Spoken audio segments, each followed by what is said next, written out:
Baik, kalau saya Perlihatkan agak kembali. jauh berbeda. 857. 5 untuk Pak Prabowo. Kenapa Mbak Titi?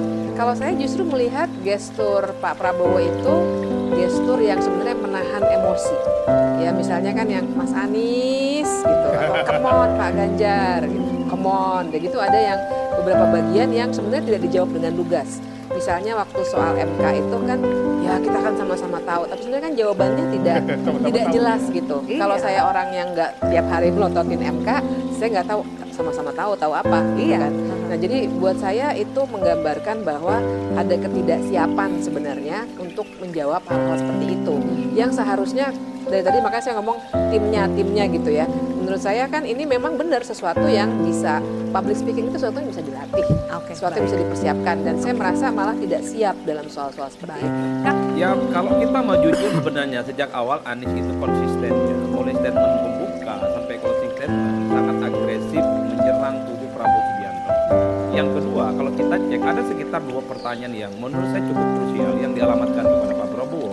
Pertama soal putusan MK. Yang kedua adalah soal bagaimana Pak Prabowo itu dinilai tidak tahan dari oposisi. Bagi saya itu adalah satu statement yang cukup agresif di mana Pak Prabowo sangat terpancing emosinya untuk merespon dari pernyataan itu.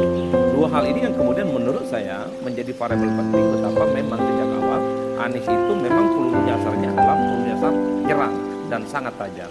Begitupun dengan Pak Ganjar Pranowo. Ganjar itu bicara tentang suatu hal yang kritis dan sifatnya substantif, yaitu tentang pelanggaran HAM masa lalu dan bertanya tentang kira-kira di mana kuburan mereka untuk diketahui. Itu bagi saya prinsip yang saya kira sekalipun itu satu pertanyaan, itu seakan-akan mewakili begitu banyak pertanyaan pertamaan sepanjang sesi debat. Nah Prabowo memang pertanyaannya agak kalem ke Anies, agak kalem ke Pak Ganjar. Pak Ganjar ditanya tentang kelangkaan pupuk di Jawa Tengah. Bagi saya itu pertanyaan yang cukup standar. Padahal saya berharap Pak Prabowo itu tanya tentang kasus iktp misalnya. Ataupun saya juga berharap bahwa Pak Prabowo akan nyerang balik Pak Anies. Bicara tentang soal bagaimana kelanjutan Formula E dan kasusnya Pak Muhaimin Iskandar soal kardus durian yang disinggung oleh Kang Aceh.